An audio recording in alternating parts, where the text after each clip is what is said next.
Alors, nous avons lu dans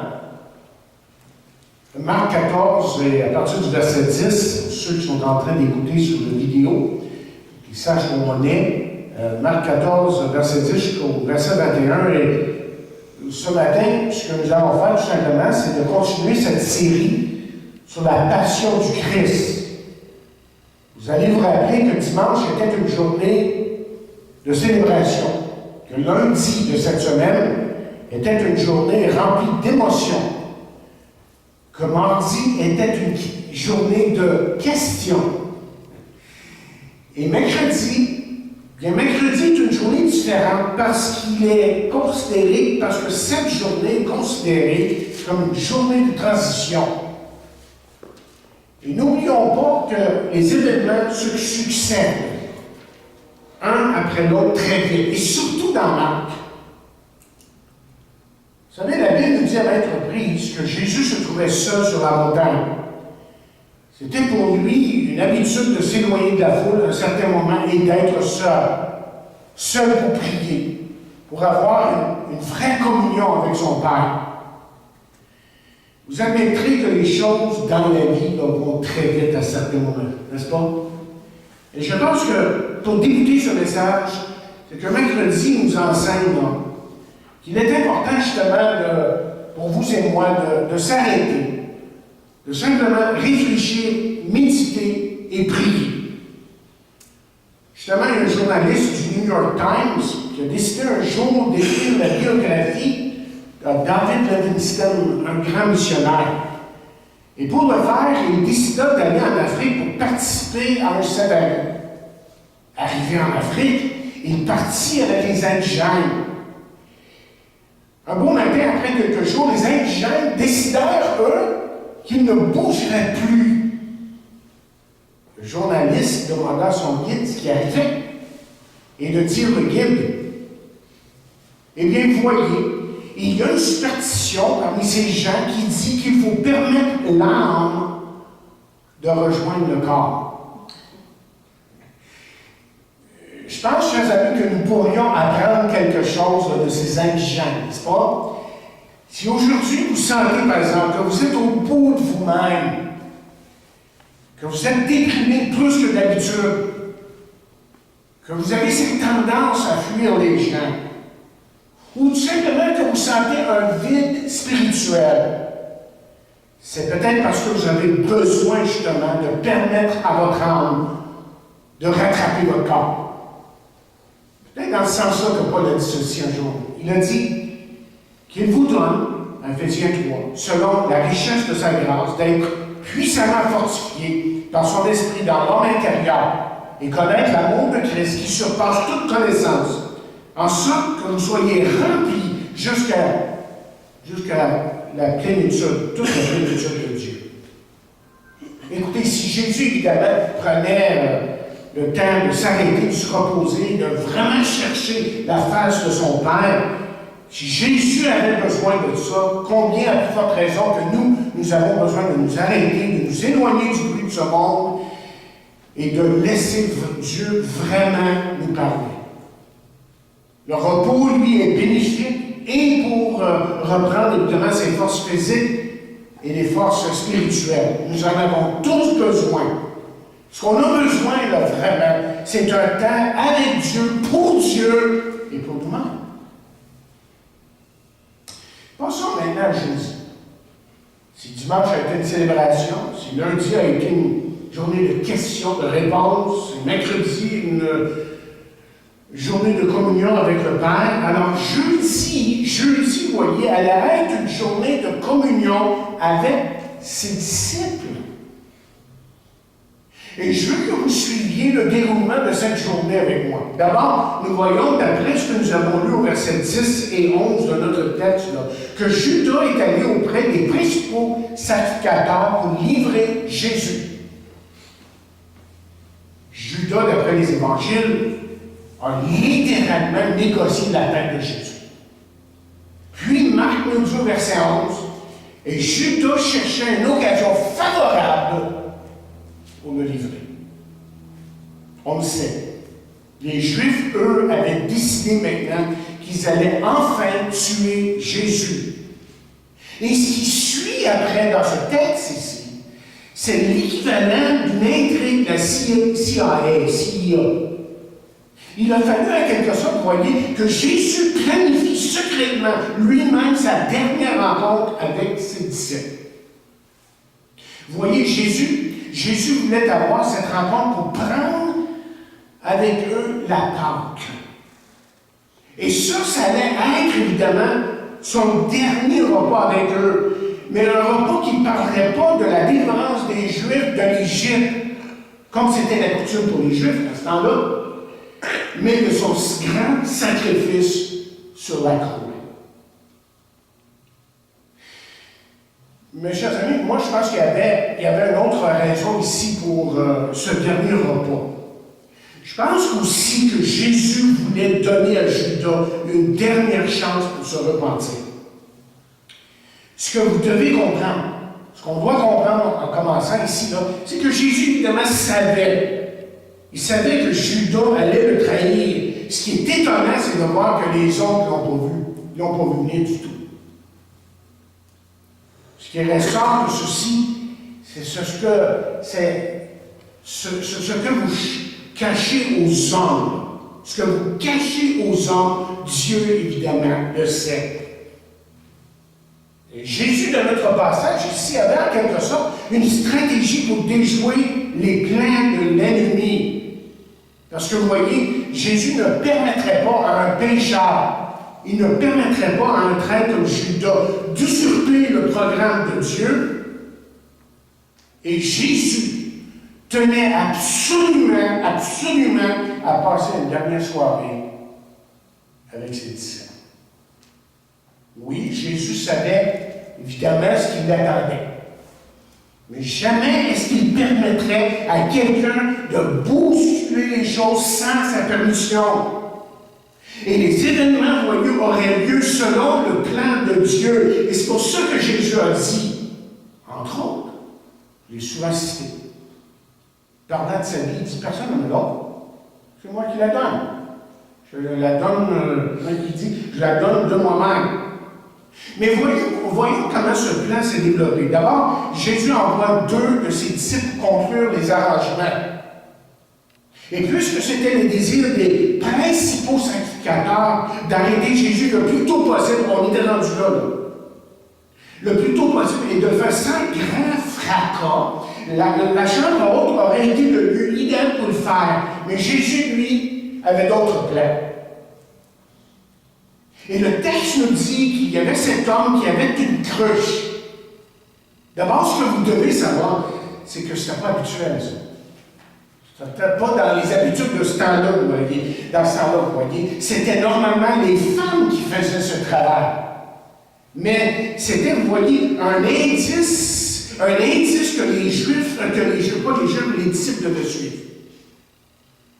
Et je veux aussi que vous remarquiez que Jésus n'a pas donné le nom de l'homme, ni le lieu où il irait. Autrement dit, tout a été préparé dans le plus grand secret. Ainsi, Jésus a gardé son rendez-vous avec ses disciples afin de passer une soirée intime avec eux, afin de passer une dernière soirée avec eux. Ce qu'on devrait reconnaître ici, c'est que c'est vrai que l'ennemi de nos âmes peut s'acharner sur nous. Il peut vous sembler à certains moments dans votre vie, là. Il peut sembler pour vous personnellement, dans votre vie, que vous n'avez aucune défense. On se sent comme ça à certains moments. Que vous n'avez pas de contrôle sur les paroles, les actions des autres gens autour de vous. Et que vous avez peut-être même de la peine à suivre votre Sauveur et Seigneur par moment. C'est comme ça qu'on vous sent.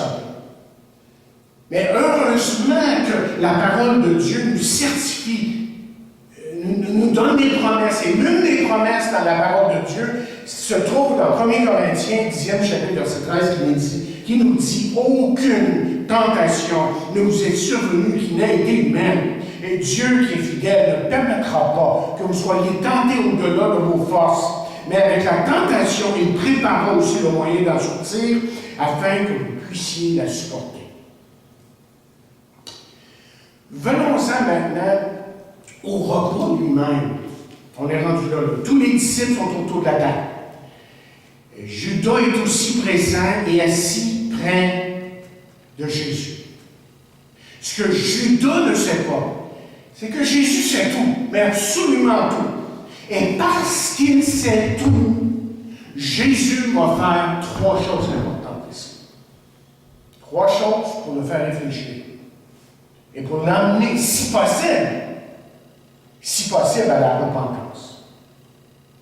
Premièrement, écoutez les paroles qui se trouvent au verset 18, là encore une fois, et il dit, « Je vous dis en vérité, l'un de vous qui mange avec moi me livrera. L'un de vous va me livrer. » On peut se demander, est-ce que Judas a bien entendu ces paroles-là? Bien, il n'y a rien qui semble dire le contraire. Alors, la prochaine question devrait être, alors, en entendant ces paroles-là, mais quelle pensée pourrait-il avoir dans son cœur en entendant ces paroles-là? Et en fait, la parole de Dieu ne nous dit rien sur ça. Mais on peut penser que Judas a commencé à soupçonner que Jésus savait quelque chose et que toute cette intrigue derrière le dos de Jésus, là, arrivait à sa fin. Tirait à sa fin. Et remarquez la réaction des autres au verset 19. Il est dit, ils commencèrent à s'attrister et lui dire, l'un après l'autre, est-ce moi? Est-ce moi? Surtout ces paroles-là. Est-ce moi? Ce qu'il faut surtout noter, c'est que les disciples reconnaissaient, je pense qu'ils reconnaissaient en eux-mêmes la possibilité qu'eux pouvaient tomber. Et encore une fois, je pense qu'ici, on a une leçon très importante, parce que nous sommes tous des pécheurs sauvés par grâce, mais capables, encore capables d'un péché, évidemment. Pour rien que l'apôtre, évidemment, avertit les chrétiens dans Galates, 6e chapitre, lorsqu'il dit « Prends garde à toi ». Mais prends garde à toi de peur que tu ne sois aussi tenté. Deuxièmement, Jésus dira quelque chose qui ne laissera aucun doute à qui va le trahir. Au verset 20, il dit, c'est l'un des 12 qui met avec moi la main dans le plat. Et ce qui devient maintenant très évident, ce qui devient extrêmement évident, c'est qu'il est en train de dire à Judas, à travers ces paroles-là, que tout le monde, que tôt ou tard, son péché serait connu de tous. Vous allez vous rappeler que bien avant cet incident que Jésus avait dit dans Jean 6, verset 70, « N'est-ce pas moi qui vous ai choisi? Vous les 12, c'est moi qui vous ai choisi. » Et ensuite, il ajoute, « Et l'un de vous est un démon. » Ouais. L'un de vous est un démon. Qu'est-ce qu'on doit en tirer de ça? Qu'est-ce qu'on doit en tirer de ça? Durant toutes ces années avec Jésus, 3 ans, que Judas avait été avec Jésus, Judas est demeuré un faux. Judas est demeuré un imposteur. Et même, il y a un certain commentaire que j'ai lu il y a quelque temps qui dit qu'il est possible que Judas soit l'Antichrist, car il est le seul, on dit, dans toute la Bible, où il est dit que Satan entra dans le cœur de Judas. Moi, je pense qu'il faut dire plutôt que c'est un type de l'Antichrist, pas qu'il est l'Antichrist. Je ne pense pas qu'il est arrivé celui-là. Un type, peut-être, où il ressemble, à cause de ses actions, sa façon de penser, sa façon de faire. Arrivons à la dernière et troisième chose de ce passage, qui nous indique que dans sa grâce, Jésus continue à parler au cœur de Judas. Et voici encore les paroles de Jésus, on les a lues. Le Fils de l'homme s'en va, dit-il, selon ce qui est écrit de lui. Je répète, selon ce qui est écrit de lui. C'est très important, ça. Mais malheur à l'homme par qui le Fils de l'homme est livré, mieux vaudrait pour cet homme qu'il ne fût pas né. savez de quoi il est question dans ce verset-là? Il est d'abord question de la préscience de Dieu, chose que je vais vous expliquer dans quelques instants. Mais il est aussi question que Judas est averti d'une façon claire et nette, que Dieu ne manquera pas de juger les hommes qui le rejettent. Car celui qui le rejette ne peut s'attendre qu'à un seul verdict. Et ce verdict-là, c'est coupable, coupable, coupable. Mais vous devez savoir et comprendre, ce qui est très important, c'est qu'un enfant de Dieu n'est pas sous la condamnation. Parce que la Bible nous dit ceci dans Romains 8, verset 1, mais maintenant il n'y a plus de condamnation pour ceux qui appartiennent à Jésus-Christ. Si nous sommes unis à lui, nous n'avons donc à redouter aucune sentence, parole vivante évidemment. Et dans Jean 3, 18, nous disons, celui qui croit en lui n'est point jugé, mais celui qui ne croit pas est déjà jugé parce qu'il n'a pas cru au nom du Fils unique de Dieu.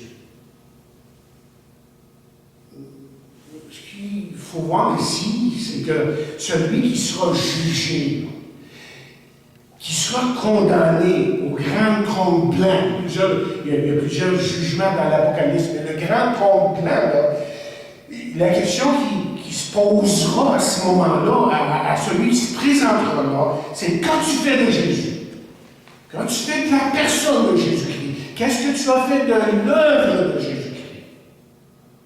Quand Jésus est mort sur la croix, Jésus s'est écrié, tout est accompli, parole tellement importante. Et ça en était fini de nos péchés. Est-ce que ce matin, vous devez vous poser en tant que question, là, c'est de savoir si vous avez vraiment accepté Jésus-Christ, si vous avez accepté son sacrifice sur la croix comme la rançon de vos péchés. Vos péchés. Pas les péchés de Pierre, Jacques et Jean, mais de vos péchés. Qu'est-ce que Judas a fait, lui? Judas a trahi Jésus. Et certains diront qu'il faut avoir une certaine sympathie pour lui. Certains diront qu'il faut avoir une certaine sympathie pour lui parce qu'en réalité, il voulait tout simplement précipiter les choses. Il voulait vraiment que Jésus s'empare du trône à Jérusalem. Seulement, il y a un problème avec cette logique parce que si vous étudiez de près les intentions de Judas, vous verrez, chers amis, que cet homme avait des intentions égoïstes et que Judas n'était pas intéressé à se soumettre à Jésus. Mais Judas voulait que Jésus se soumette à son plan, à ses idées, et que Judas avait tout manigancé et était prêt à n'importe quoi pour arriver à ses fins. À n'importe quoi. En fait, ce que Judas voulait, c'est que Judas voulait offrir à Jésus le royaume. Est-ce que ça vous rappelle de quelque chose? Est-ce que ça vous rappelle de quelqu'un d'autre qui avait promis justement le royaume à Jésus un jour? Et vous vous rappelez que Satan est venu à Jésus dans le désert. Et le texte nous dit, après cela, le diable l'entraîna sur une autre montagne. Il lui montra, la parole vivante le dit comme ceci, en un clin d'œil, tous les royaumes de la terre, il lui dit, c'est à toi que je donnerai la domination universelle, ainsi que les richesses et la gloire de ces royaumes, car tout cela a été remis entre mes mains et m'appartient, c'est Satan qui parle. Aussi, j'en dispose à mon gré, ce qui est pas vrai, et je les donne à qui je le veux. Si donc tu te prosternes devant moi, tout cela t'appartiendra. C'est ça que Judas est en train de faire. En fait, ce que Judas est en train de faire, c'est qu'il est en train de jouer le rôle de Dieu. Il voulait tout contrôler, il voulait tout arranger. Et vous savez, ça, c'est un reflet de notre monde qui vit sans Dieu. C'est un reflet de notre monde qui est sans Dieu. Mais chers amis, c'est c'est aussi ce matin un reflet de nous lorsque nous marchons à l'encontre de la volonté de Dieu, lorsque nous marchons dans la désobéissance. Ou si vous voulez, laissez-moi vous le dire d'une autre façon, lorsque nous permettons à la chair de dominer nos vies. Écoutez ce que Paul dit dans la traduction sommaire, il dit: mais si vous vous blessez les uns les autres, et si vous vous entre-déchirez, prenez garde, vous vous détruirez mutuellement. Je vous dis donc ceci: laissez le Saint-Esprit diriger vos vies, ou votre vie, et vous n'obéirez pas aux désirs qui animent l'homme livré à lui-même, l'homme charnel dans le second. Car ces désirs sont complètement opposés à ceux de l'Esprit de Dieu, évidemment. Et l'Esprit a des désirs qui sont à l'opposé de ceux de l'homme livré à lui-même, l'homme charnel, l'homme naturel, l'homme animal, utiliser d'autres traductions. Les deux sont opposés l'un à l'autre, sont là en nous, on est encore dans notre chair. Et il y a l'Esprit de Dieu. Il dit: c'est pourquoi vous ne pouvez pas être votre maître, votre propre maître. Très bien dit. Très bien dit dans cette traduction. Judas, en fin de compte, il voulait, voyez, ce que Judas voulait, là, c'était un Jésus à son image. Un Jésus, autrement dit, triomphant, prenant le trône, sans la croix. C'est ça qu'il voulait. Un jour, voulant retourner chez elle, une petite fille se perdit dans un quartier de Londres. Et prise d'angoisse, cette petite fille-là s'est mise à pleurer. Et justement, il y avait un agent de police qui passait par là et qui la vit. Il vint vers elle et lui demanda si elle se rappelait le nom de la rue où elle habitait. La petite fille a dit: c'est pas le nom de la rue, mais ma maison est près du bâtiment qui a une croix sur le toit. Et le policier a compris, évidemment, que le bâtiment surmonté d'une croix ne pouvait être que l'église. Et il y avait une seule église dans le quartier. Donc, il a pu aider la petite fille à retrouver sa maison, évidemment. Mais vous voyez, cet exemple ici nous montre que la croix avait servi de repère. La croix avait servi de repère. Retenez ça. Et aujourd'hui, comme jamais auparavant, le monde a besoin d'un repère qui est sûr. D'un repère qui est sûr. Il a besoin de regarder à la croix de Jésus pour recevoir son orientation, pour recevoir sa direction et pour recevoir surtout son salut. Alors, c'est pour ça que je vais terminer ce message en vous donnant 7 raisons pour la croix. Pourquoi la croix? Pourquoi est-ce que c'était si nécessaire que Jésus meure sur une croix? Que ça soit très, très, très clair dans nos esprits. Pourquoi la croix? Parce que, premièrement, la croix, depuis l'éternité, était le dessein de Dieu. Autrement dit, Dieu n'a jamais prévu aucun autre moyen pour le salut des élus. Je dis bien des élus. Écoutez bien ce que la parole de Dieu dit. Acte 2, verset 23. Cet homme, en parlant de Jésus, évidemment, livré selon le dessein arrêté et selon la préscience de Dieu, vous l'avez crucifié, vous l'avez fait mourir par la main des impies. Qu'est-ce qu'il est en train de dire ici? Suivez-moi, c'est très important. Qu'est-ce qu'il veut dire lorsqu'il dit « selon le dessein arrêté et selon la préscience de Dieu ». Ce qu'on veut dire, c'est ceci. C'est que de toute éternité, Dieu avait prédéterminé la mort rédemptrice de Jésus. Elle faisait, autrement dit, depuis toujours partie de son plan établi d'avance.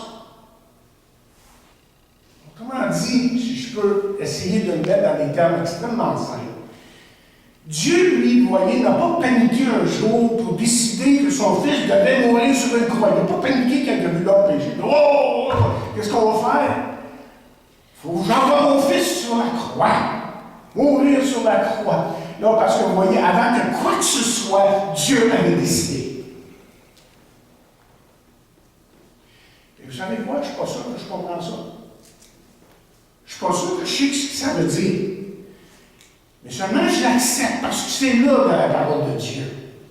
Et c'est pour ça que Isaïe va dire, mes pensées ne sont pas vos pensées, et vos voix ne sont pas mes voix, dit l'Éternel. Autant que les cieux sont élevés au-dessus de la terre, autant mes voix sont élevées au-dessus de vos voix, et mes pensées au-dessus de vos pensées. Et ce que nous voyons dans la parole de Dieu, c'est que la parole nous donne qu'un seul chemin, et cela a été décidé dans l'éternité. Donc, quand Jésus a dit, écoutez bien ce que je veux dire, quand Jésus a dit, je suis le chemin, la vérité et la vie, et nul ne vient au Père que par moi, c'était dit dans l'éternité, avant que l'univers soit créé. C'était vrai dans l'éternité, et c'est encore vrai aujourd'hui. Et c'est pour ça que Dieu nous a donné qu'un seul chemin. Parce que c'est lui qui l'a prédéterminé, qui l'a décidé. Point. Pourquoi la croix? Pourquoi cette croix? D'abord parce que Dieu l'avait prédéterminé. Dans l'éternité, ça, je sais pas quand. L'éternité. C'est un concept qui nous dépasse. Et deuxièmement, parce que Jésus tenait à la croix. Jésus tenait à la croix. Vous vous rappelez ce qu'il a dit? Le Père m'aime parce que je donne ma vie. Je donne ma vie. Il tenait à la croix.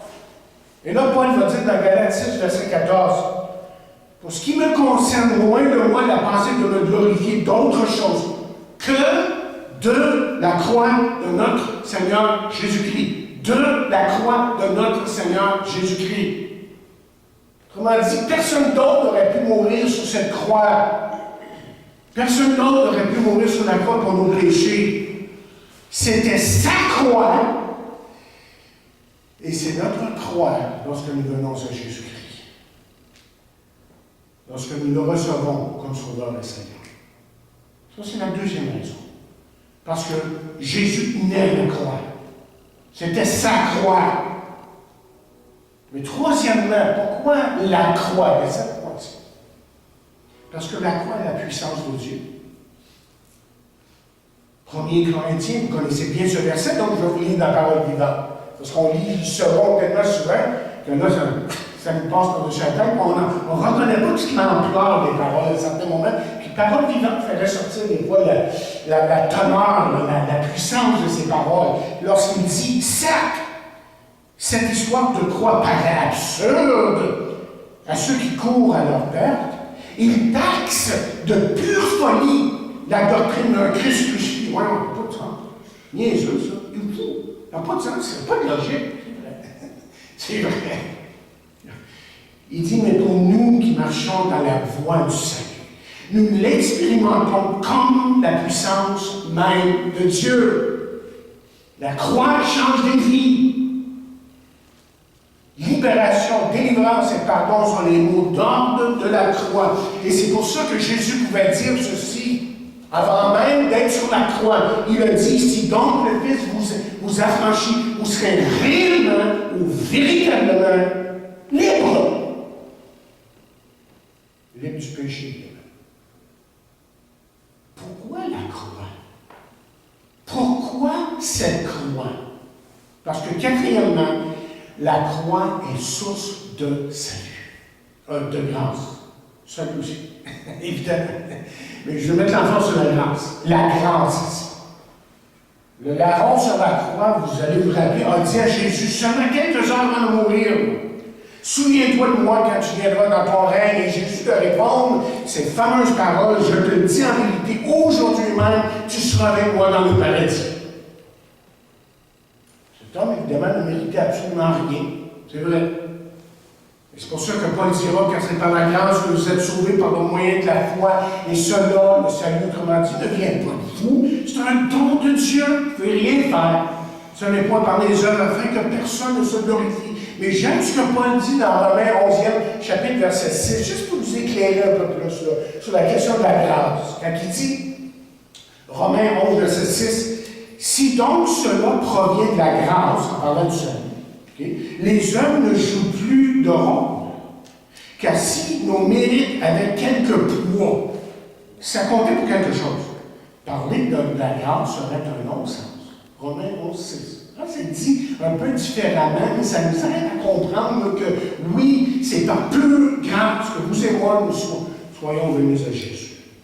Donc, ce qui fait que ce qu'on découvre dans la parole de Dieu, ce qui est tellement différent des autres religions, on se demande des fois, mais c'est quoi la différence entre le christianisme et les autres religions? C'est justement sur la grâce.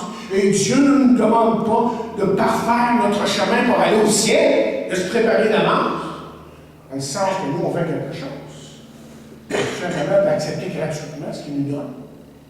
Et ça, c'est sa grâce. Pourquoi la croix? Parce que, cinquièmement, la croix a exécuté le péché, a mis fin à son pouvoir. En 2006, Saddam Hussein a été exécuté pour ses crimes contre l'humanité. Cette semaine, je l'ai regardé. L'idée m'est venue pour ça, dans mon message. Et je suis allé dans l'Internet et aller voir comment c'était. Ouais, c'est pas beau. Mais son exécution a mis fin à une barbarie sans précédent. Si vous connaissez un peu son histoire. Et son règne et son pouvoir ont pris fin, justement. Écoutez, en mourant sur la croix, Jésus a mis fin au règne et au pouvoir du péché. C'est ça qu'il a fait. Donc, Paul pouvait écrire ceci. Là, il nous l'explique dans les Épîtres. Il dit, il a démasqué et puis désarmé toute autorité, tout pouvoir de l'enfer. Wow. Il a exposé à la croix, là, leur faiblesse devant l'univers. À la croix encore, il dit, il les a traînés derrière son char triomphal après sa victoire à la croix. Wow. C'est des images là, qui sont belles et qui nous font comprendre la profondeur de tout ce qui a été fait à la croix du Calvaire et jusqu'à quel point que Dieu nous a aimés et jusqu'à quel point que Jésus a été triomphant. Sixièmement, pourquoi la croix? Pourquoi la croix?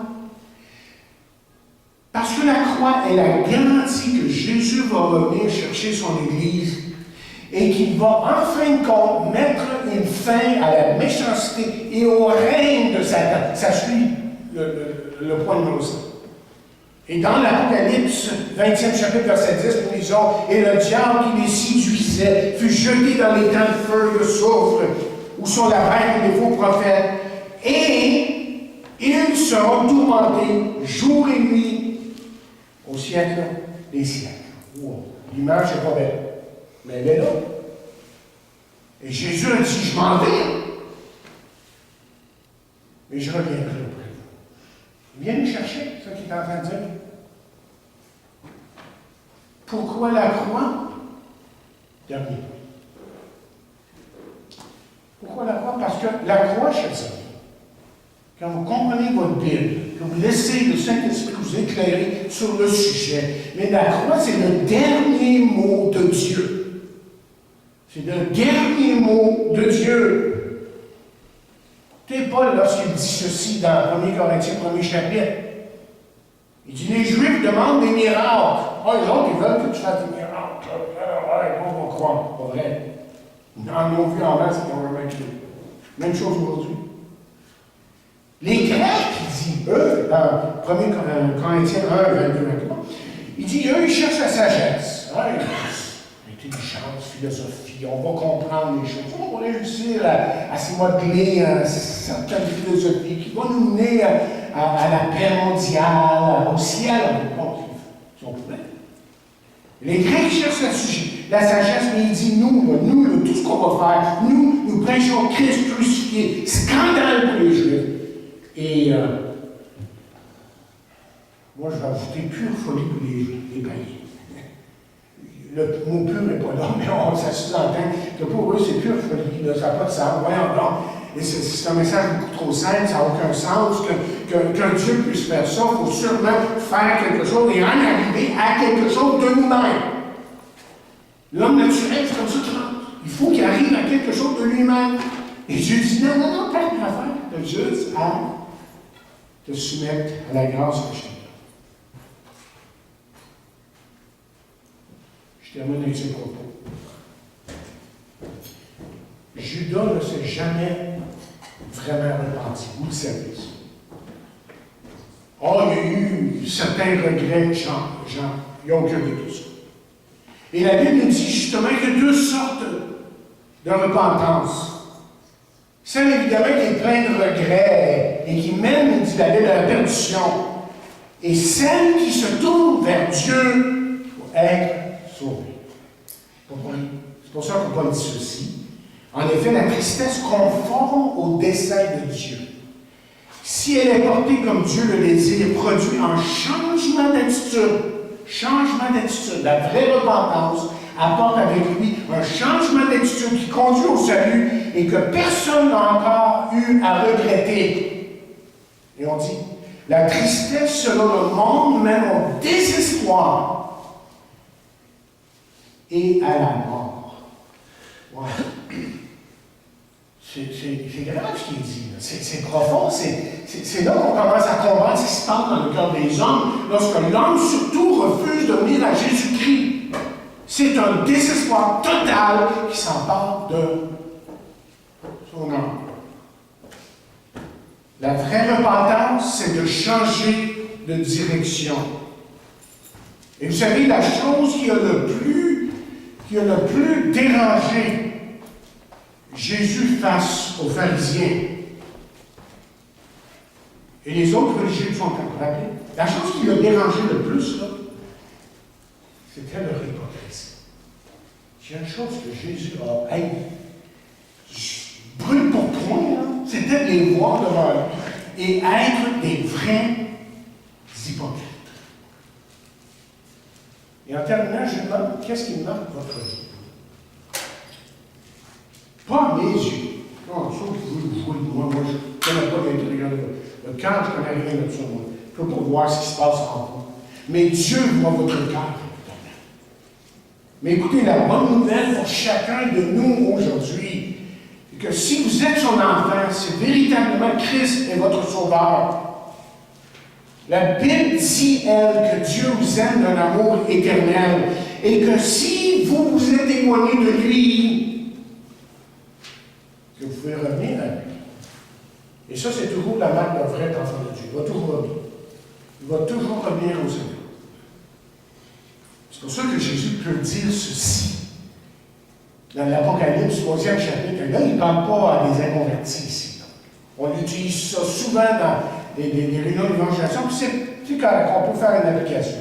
Mais en réalité, ici, là, il est en train de parler à des enfants de Dieu. Et voici ce que Jésus est en train de dire à un moment donné. En parlant de cette église, il dit, me voici debout devant la porte de ton cœur, et je frappe. Je lis la parole du Père.